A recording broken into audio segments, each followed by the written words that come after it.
commencer tout de suite pour pouvoir terminer à l'heure. Enfin, on va essayer. Donc, on donne la parole à Valérie Malan, qui va nous parler de ce qu'il faut faire devant un DPNI positif. Donc, bonjour à tous. Écoutez, je remercie le comité d'organisation de m'avoir invité pour vous parler justement du problème de la vérification d'un DPNI positif. Alors, les tests ADN libres circulants se sont maintenant intégrés dans la stratégie de dépistage de la trisomie 21. Et depuis avril 2017, l'HAS recommande que ces tests soient proposés à toutes les femmes enceintes dont le niveau de risque de trisomie 21 fœtale est compris entre 1 sur 1000 et 1 sur 51 à l'issue du dépistage par dosage des marqueurs sériques. L'objectif, c'est améliorer le taux de détection tout en limitant le nombre d'examens invasifs pour karyotype fœtal. Donc, comme vous le savez, petit problème.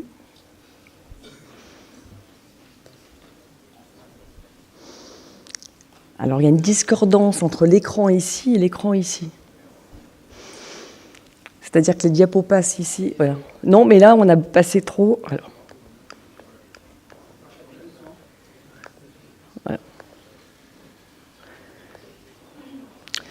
Donc, juste pour vous dire rapidement, donc comme vous le savez, que ce sont des tests qui permettent effectivement un très bon taux de détection, trisomie 21, 13 et 18. On est supérieur à 99% pour la trisomie 21 et aux alentours de 97% pour la trisomie 13 et 18. Et ces tests ont aussi une excellente spécificité, proche de 100%. Alors, la valeur prédictive positive de ces tests est excellente aussi et qui est très bonne dans la population à risque supérieure à 90% et elle a un petit peu plus place en population générale aux alentours de 82% pour la trisomie 21. Concernant la trisomie 13 et 18, on a une valeur prédictive positive aux alentours de 85% dans le groupe à risque et les femmes à risque et ces chiffres sont un peu plus bas, donc en population générale entre 40 et 50%. Donc ces tests ADN libres circulants sont effectivement très performants, mais ça reste des tests de dépistage, donc des principales aneuploïdies. Ce ne sont pas des tests diagnostiques, d'où la nécessité de confirmer le résultat par la réalisation d'un karyotype fœtal. Et en plus, c'est essentiel pour le conseil génétique, parce qu'on peut être effectivement présent d'une trisomie 21 libre ou d'une trisomie 21 par translocation qui peut être héritée d'un parent, et on ne se retrouve dans ce cas-là pas dans la même situation de conseil génétique. Donc, comme ce sont des tests de dépistage, il existe donc des faux positifs. Alors, ça peut être lié soit à le calcul statistique, parce que c'est un Z-score qui est le plus souvent établi, soit parce qu'il y a un jumeau évanescent porteur d'une anomalie chromosomique. Il y a des causes maternelles, comme le mosaïcisme maternel, présence d'un CNV chez la mère ou le cancer maternel. Et en fait, ce qui va surtout nous intéresser, c'est le problème des faux positifs liés aux mosaïques confinées au placenta. Alors, il y a une étude de Hartig et collaborateurs qui est parue en 2017, où ils ont fait une revue de la littérature sur tous les cas de faux positifs et faux négatifs. Et comme vous le voyez, en fait, les mosaïques confinées au placenta constituent une cause principale, en fait, de faux positifs. Alors, il existe aussi, donc, comme je vous le disais, des faux négatifs. Donc, ça peut être lié à des erreurs de laboratoire, d'étiquetage de prélèvement, ou une fraction fœtale basse qui peut être liée à un IMC élevé, et aussi le problème de la discordance fœto-placentaire sur laquelle on va revenir. Donc vous voyez que dans ce même article de Hartig, vous voyez dans 92% des cas, en fait, les faux négatifs, c'est qu'il y avait une atteinte fœtale, mais il y avait des cellules normales dans le trophoblaste, et c'est ça qui induit ce faux négatif. Donc comment confirmer un DPNI positif ? Est-ce qu'on peut faire un examen chromosomique à partir d'une ponction de villosité choriale ? Alors déjà, la question qu'on se pose, c'est qu'est-ce qu'on analyse quand on fait une ponction de villosité choriale ? Petit rappel embryologique. Donc en fait, à partir du stade morula compacté puis blastocyste, on va avoir formation donc d'une couronne périphérique qui est le trophoblaste et formation de la masse cellulaire interne. Donc la masse cellulaire interne va donner l'embryon à proprement parler et le mésoderme extra-embryonnaire, alors que la couronne périphérique, donc le trophoblaste, va donner le cytotrophoblaste et le syncytiotrophoblaste. Donc lorsqu'on fait un prélèvement de villosité choriale, donc le chorion villeux qui est prélevé, on est en présence de mésoderme extra-embryonnaire, cytotrophoblaste et syncytiotrophoblaste, comme vous pouvez voir ici, donc le mésenchyme extra-embryonnaire ici, et la couronne périphérique avec le syncytio et le cytotrophoblaste. Donc, quand on fait une analyse chromosomique à partir de ce chorion villeux, on fait tout d'abord un examen direct, et dans ce cas-là, ce sont les cellules du cytotrophoblast qui sont analysées, qui dérivent du trophoblaste. Et ensuite, ce sont les cellules de l'axe mésenchymateux qui sont mis en culture et qui dérivent de la masse cellulaire mère interne. Et donc, il y a un examen chromosomique qui est aussi réalisé à partir de la culture. Donc, comme je vous disais, l'examen direct, c'est étude des mitoses spontanées du cytotrophoblast. On a un résultat qui est rapide en 24-48 heures, mais avec un niveau de résolution qui est faible.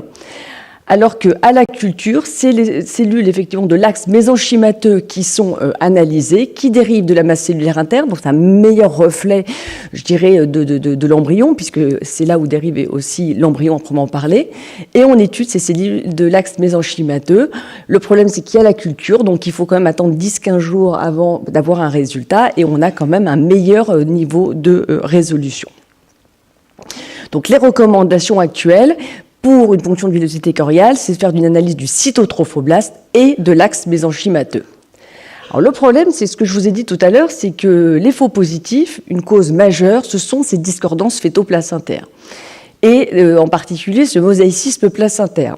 Alors dans l'étude de Grati, qui a comme une grande expérience des ponctions de villosité choriale, puisque vous voyez, elle a rapporté plus de 67 000 prélèvements de villosité choriale, elle retrouve un mosaïcisme placentaire dans environ 2% des cas.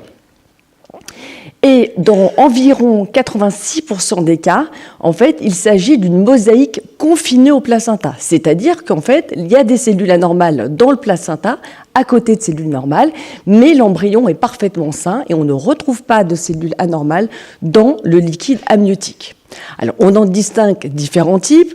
Mosaïque confinée au placenta de type 1, c'est-à-dire qu'on a l'anomalie à l'examen direct, pas à la culture. Le type 2, on a l'anomalie à la culture, mais pas au direct. Et type 3, on a l'anomalie en mosaïque, au direct et à la culture. Alors, il est quand même à noter que quand on trouve un mosaïcisme placentaire, dans un certain nombre de cas, environ 13,5% des cas, en fait, c'est un mosaïcisme généralisé, c'est-à-dire que le fœtus est atteint et en fait, on retrouve des cellules anormales au niveau du liquide amniotique. Alors, comment les discordances fœto-placentaires vont-elles poser un problème pour confirmer un DPNI positif ? Eh bien, le problème, c'est que tous les tests en fait, ADN libres circulants qui sont proposés actuellement en fait, sont basés sur l'étude de cet ADN qui provient en fait, des cellules placentaires et en particulier des cellules du cytotrophoblast. Donc, vous avez bien compris le problème, c'est-à-dire que quand on se retrouve en cas de mosaïque confinée au placenta de type 1 ou de type 3, c'est-à-dire que type 1, donc comme je vous l'ai dit, cellule anormale au niveau du cytotrophoblast, normale à la culture, type 3, anormale au cytotrophoblast, anormale à la culture, et bien là, on va être en présence de faux positifs, parce que comme je vous ai dit, c'est une mosaïque confinée au placenta et le fœtus est sain. À l'inverse, quand on a un mosaïcisme généralisé de type 5, on se retrouve en présence d'un faux négatif, puisqu'on va avoir des cellules normales au niveau du cytotrophoblast, donc qui vont échapper, je dirais, au test ADN libre circulant, cellules anormales au niveau du mésenchyme et cellules anormales dans le liquide amniotique. Donc la question, c'est est-ce qu'on peut rendre un résultat à partir d'une étude directe d'une ponction de villosité choriale ?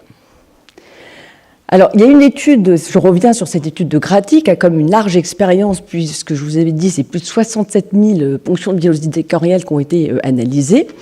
Et on voit que pour la trisomie 13, 18 et 21, l'anomalie peut être présente à l'examen direct en mosaïque ou homogène.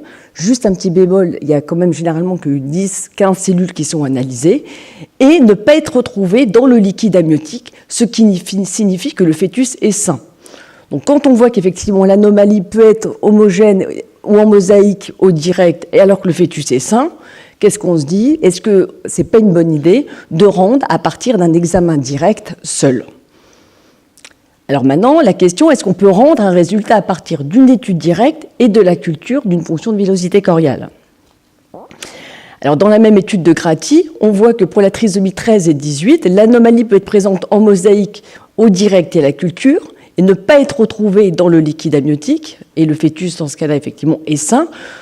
J'insiste qu'effectivement, généralement, il y a une mosaïque soit à l'un ou à l'autre, en tous les cas. Et pour la trisomie 21, alors ils ont effectivement que 6 cas, mais dans les 6 cas, le fœtus est atteint lorsque l'anomalie est homogène à la culture. Donc dans ces cas-là, à chaque fois, en fait, le fœtus était atteint. Et il y a une autre étude en fait de Von Helmstahl et Sreiznak. Donc en fait, ils ont repris la base de données de ponction villosité coriale, c'est des résultats en fait de différents laboratoires en Angleterre, et ils ont montré que pour la trisomie 13, 18 et 21, pardon, en fait, le fœtus était atteint lorsque l'anomalie était homogène à la culture. Ils ont toujours trouvé une concordance, c'est-à-dire quand on trouve l'anomalie homogène à la culture pour ces aneuploïdies, à chaque fois, le fœtus en fait était atteint et l'anomalie était présente au niveau du liquide amniotique. Donc, qu'est-ce qu'on peut proposer comme arbre décisionnel ? S'il y a un test ADN libre circulant qui est positif pour le 13, 18 et 21, on peut proposer, en fonction du terme, bien sûr, une ponction de villosité coriale. Dans ce cas-là, il faut faire un examen direct avec une étude de 12 métaphases et ou une fiche sur la lame de direct avec analyse au moins de 12 métaphases. Mais on ne s'arrête pas là, il faut faire un cariotype et une fiche sur culture. Mais là, vous allez me dire, c'est vrai, on va se retrouver avec les problèmes de délai 10-15 jours encore à attendre. Donc ce qu'on peut proposer, c'est de faire une fiche après collagénase. Qu'est-ce que ça veut dire ? On prend la ponction de villosité coriale, on met de la collagénase, ça enlève tout le cytotrophoblaste, on n'a plus que les cellules de l'axe mésenchymateux, on étale sur l'âme et on étudie comme ça sans noyau. Donc il n'y a pas de culture. Et dans ce cas-là, si ces deux examens, on a une trisomie homogène, dans ce cas-là, on peut considérer que le fœtus est atteint, il n'est pas nécessaire de reconfirmer par une amniosynthèse. Par contre, si on est en présence d'une mosaïque, il est clair qu'il faudra proposer une amniosynthèse à la patiente avec une fiche sur noyau non cultivé plus réalisation d'un cariotype. Soit on retrouve effectivement la trisomie, ça veut dire que le fœtus est atteint, soit il n'y a pas de trisomie à la fiche, le fœtus est sain. Et dans des rares situations où on retrouve encore une mosaïque, il est peut-être préférable d'attendre quand même les cultures. Alors, les recommandations en fait, de la CLF disent que oui, on peut rendre à partir d'une ponction de villosité coriale, mais quand même globalement, une ponction liquide amniotique, c'est quand même mieux. D'accord ? C'est clair que vous avez vu les problèmes, donc c'est quand même mieux, mais on peut quand même rendre à partir d'une ponction de villosité coriale, avec les précautions que je vous ai dites. C'est ce que préconise aussi le SAG et la SAG, qui préconisent plutôt effectivement le prélèvement de liquide amniotique. Mais le problème, c'est que vous avez bien compris, c'est que lorsque le test ADN circulant est rendu positif à un terme précoce au cours de la grossesse, alors je sais que dans votre expérience pour l'instant ça n'arrive pas encore beaucoup, mais ça commence en fait à arriver, et la myosynthèse ne peut être réalisée qu'à partir de 15-16 semaines. Et le problème, c'est qu'une attente trop longue est difficilement acceptée par la patiente, surtout que la probabilité que le fœtus soit porteur de l'anomalie est très élevée. Et il existe un risque que la patiente recourt à une IVG. Alors j'ai vu effectivement dans la littérature qu'il y a à peu près, selon les études, entre 6 et 20% de grossesses qui ont été interrompues uniquement avec un DPNI positif sans confirmation par un cariotype fœtal. Donc c'est quand même quelque chose à prendre en considération. Donc en conclusion, oui, il est possible de confirmer un résultat de DPNI à partir d'une ponction de villosité coriale, mais avec des précautions d'analyse particulières dont je viens de vous parler. L'étude des cellules amniotiques reste quand même le gold standard, donc ça dépend effectivement le terme de la grossesse. J'insiste sur l'information de la patiente qui doit être donnée à la patiente, qu'elle ne croit pas que ce test, on leur dit effectivement que c'est un test qui est très bien, très sensible, très spécifique, mais il y a des faux positifs et il ne faut pas qu'elles se retrouvent dans des situations à recourir à une IVG parce qu'elles sont convaincues que leur fœtus est atteint. Et comme vous avez bien compris, c'est que l'amélioration des techniques ne permettra pas à ces tests ADN libres circulants de devenir des tests diagnostiques. Parce que de toute façon, il y a toujours ces mosaïques placentaires, et comme ces tests sont basés en tous les cas actuellement sur l'ADN libre circulant provenant du cytotrophoblaste, on sera forcément en présence de faux positifs et faux négatifs. Je remercie aussi le groupe de travail à CLF avec qui on a beaucoup discuté sur ce sujet. Je vous remercie de votre attention.